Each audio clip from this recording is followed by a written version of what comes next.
Hey guys, welcome back to my channel. Today is Monday and I'm here with Lecture Monday with the next part of technical terms to be learned in genetics. So starting with the first one, that is maternal effect. The phenotypes of progeny being affected by the genotypes of their mother. Maternal effect मतलब जो अपने mummy से आ रहा है ना, पापा से, mummy से, मैटरनल साइड से आ रहा है, तो वो सारे जो ट्रेट है जो हमारे फीमेल पेरेंट से डायरेक्ट हमें इनहेरिटेड हो रहा है। बेसिकली साइटोप्लाज्मिक जो भी कैरेक्टर्स होते हैं, जो भी ट्रेट्स होते हैं, वो होते हैं आपका मैटरनल इफेक्ट शो करते हैं। Next is maternal inheritance, the transmission to progeny of a character from the female parent only.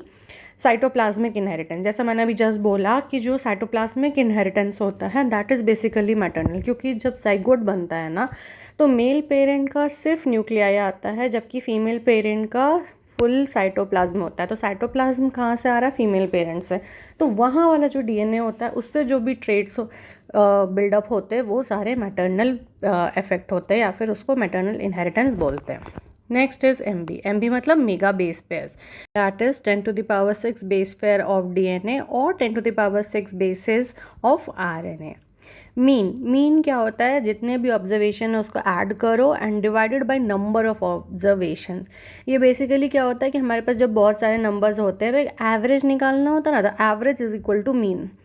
So the sum of the observations in a sample divided by the number of observations in the sample, average.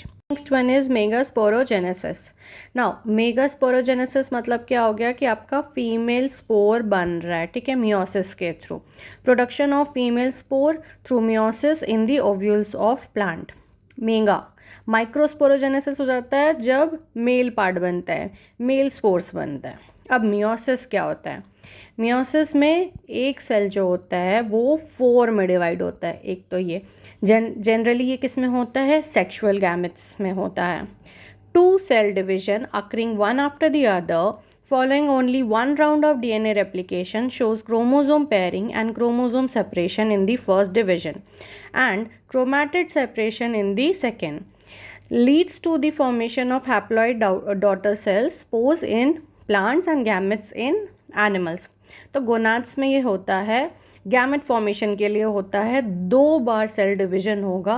इसको बोलते हैं, ये जो यहाँ जो ultimate sales बनते हैं वो हैप्लॉइड होते हैं। माइटोसिस में क्या होता है? एक और टर्म है माइटोसिस, उसमें क्या होता है कि आपका 2n रह जाएगा, n रह जाएगा, बट यहाँ पे क्या होगा?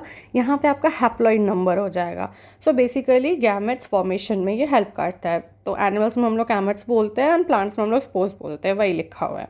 सो that's it for the day. If you like the video please hit the like button, share it and don't forget to subscribe my channel. I will again come up till that, take care, bye bye.